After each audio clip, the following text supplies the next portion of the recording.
So welcome back to another video here at Top Shelf Hockey. This is going to be a little bit of a different format of video, as you probably are aware if you've been following the channel. I'm currently away on vacation. As I record this video, I'm actually aboard a cruise ship. I'm actually aboard the Disney Wish cruise ship out in the ocean where I'm traveling right now, heading towards Nassau in the Bahamas. So I'm hoping to be able to record and upload this video here to get some updated NHL news updates onto the channel. Hopefully the internet here works well and cooperates with me. You may see another video or two. I'm not really sure how many I'll do here from the cruise ship, but we'll be back here later this week with some normal content. The Toronto Maple Leafs, we'll start with them. A couple of updates. Ryan O'Reilly, one of their prize deadline acquisitions, is going to be out for some time. Looks like about a month with a broken finger. He had to have surgery done to it, to a fracture, I believe it was. And he's going to be out for some time. So that's certainly a big blow. He was one of the bigger acquisitions and was playing well for them. So that's certainly not going to be good news.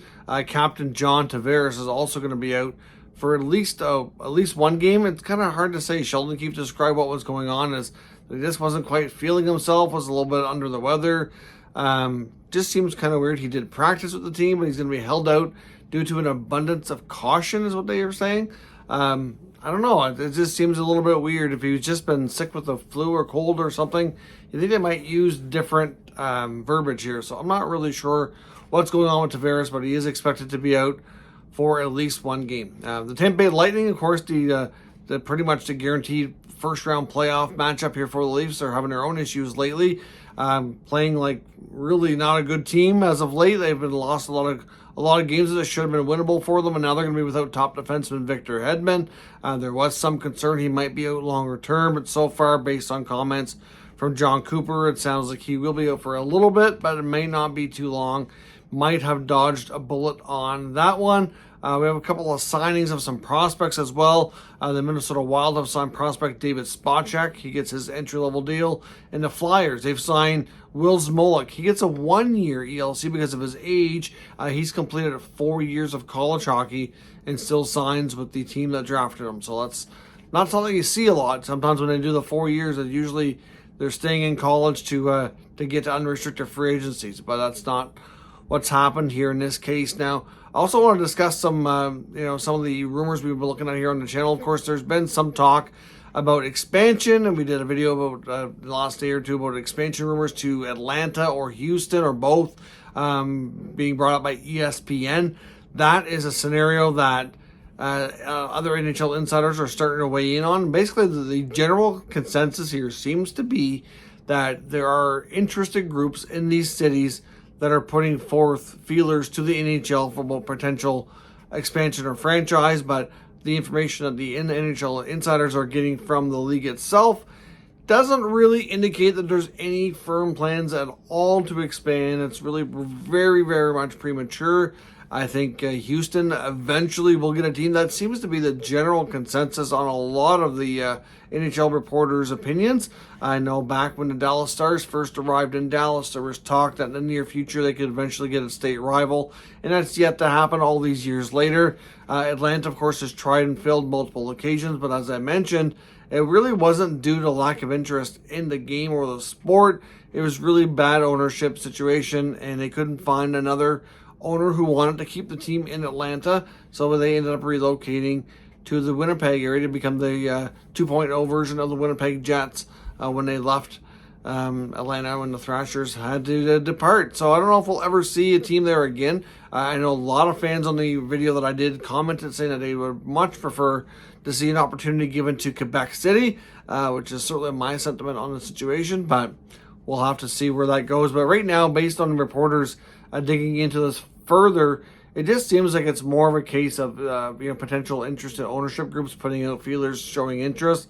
Doesn't mean that anything is on the horizon or there's anything remotely close or firm or anything of that nature. Now, I do want to take a look at some trade rumors. A couple of things I want to look at here are some deals that were discussed but never happened ahead of the deadline, and some more items we might see for trade rumors in the offseason. Because really, for some teams, they've only got 20 games left. Their offseason isn't really all that far away. Just because we got the trade deadline that's passed, it doesn't mean there isn't stuff to talk about in that regard.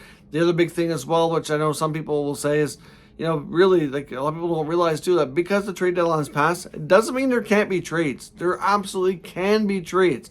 that deadline is only for playoff rosters. So if you see or hear a trade, whether it be this week, next week, the week after, it just means that that player on their new team can't play in the playoffs if that team is eligible and qualifies. That's all it means.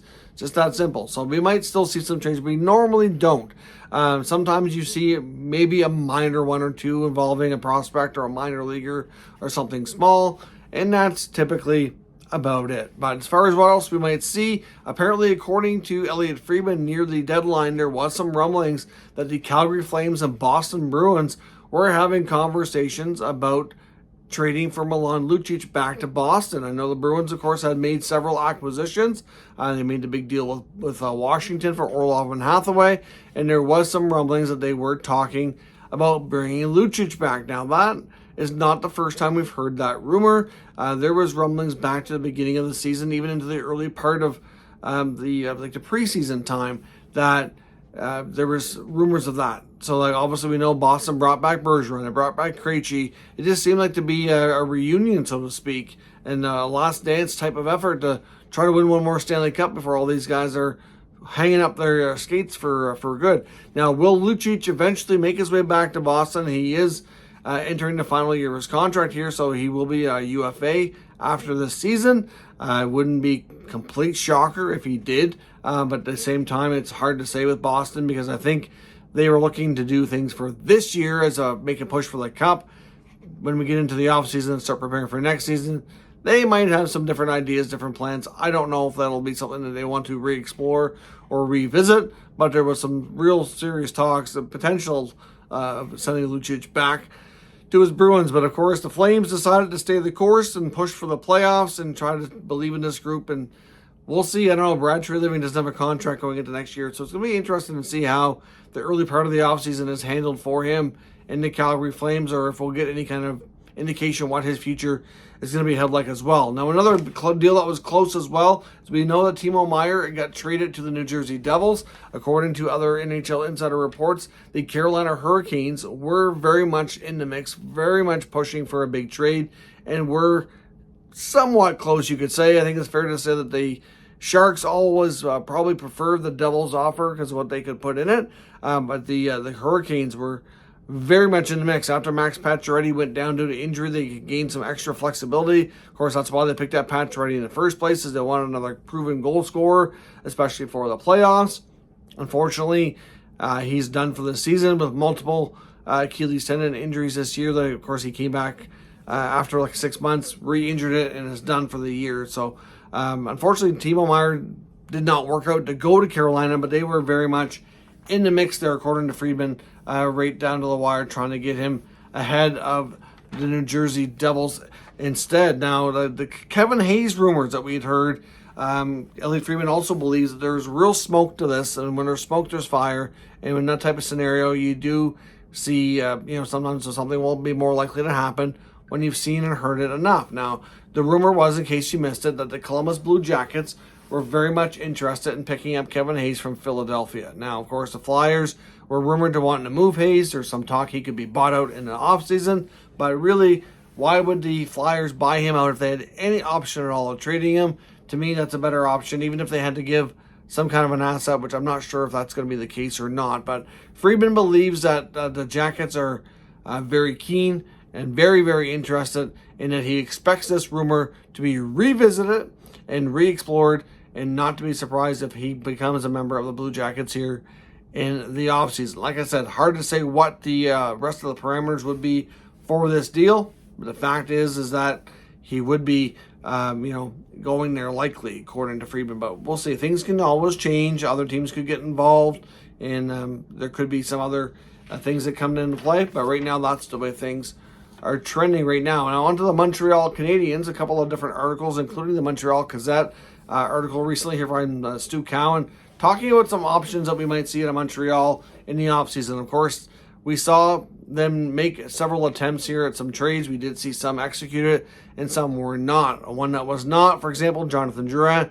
never really found a market for him. Another one, of course, would have been Mike Hoffman, still had a year left on his contract. Joel Edmondson's another one. There was lots of talk around him. Apparently, the Tampa Bay Lightning were very serious about acquiring Edmondson from Montreal, but because of all the draft capital that they've already spent, they really didn't have much in the way of higher picks to offer Montreal. So because of that, it never got too far, and the Habs basically rejected any offer that they ever presented and decided to hang on to Edmundson. It was rumored they wanted a first-round pick plus something else. So, I mean, there's no way Tampa could do that on a Joel Edmundson trade, but there's still lots of speculation here, according to this article, that these guys will be moved in the offseason. There was some talk that guys like Jerard and Monahan could potentially be re-signed to cheap one-year contracts. Jerard played better towards the deadline. If he can keep that up here down the stretch, maybe instead of being, done in Montreal and really questioning where his future is, maybe they'll offer him a cheap one-year contract at league minimum to try to give him a chance to rehabilitate himself and get back on track. I mean, that's a real possibility. Same goes for Sean Monahan, who they obviously get from the Calgary Flames for a good price, and they'd love to turn that into a much nicer return.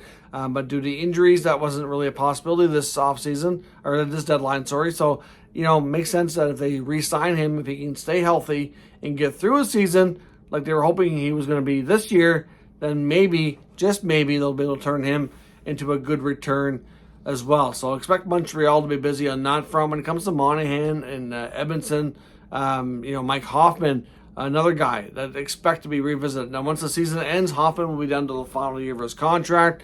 Same goes for Joel Edmundson. So we'll see. I mean, at one point, like I said, they wanted a first-round pick for Edmundson.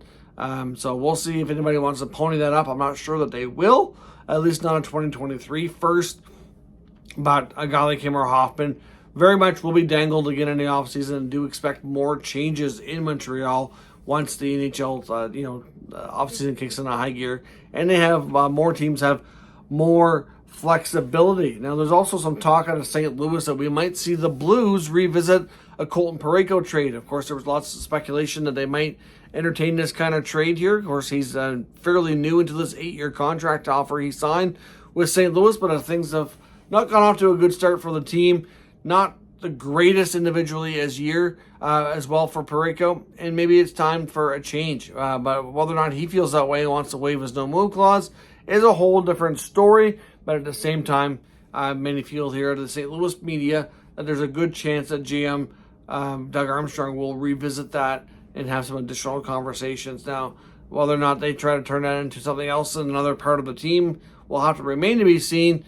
But Parayko could find himself once again on the trade block, getting some, big-time speculation once another year's officially off his contract. Like I said, teams have more flexibility here in the offseason, so we'll have to wait and see how all that goes. So let me know your thoughts on the news, the latest rumors around what almost happened or what was discussed in some of these trades as well that we might see during the offseason. As I mentioned, I'm going to be on vacation the rest of this week, so it'll be into next weekend sometime before you get regular content back in my normal studio and everything like that. I will be probably by Friday or so. You'll see a little bit more of a traditional video, but for the next couple of days, you might see some videos here from the high seas sailing towards the Bahamas and back again as well in the next couple of days. So stay tuned. We'll try to stay on top of the news here while we're at sea. So thanks very much for watching. If you're new to the channel, make sure you subscribe and stick around, because I normally put out daily content to keep everybody up to date with all the news and rumors around all 32 NHL teams.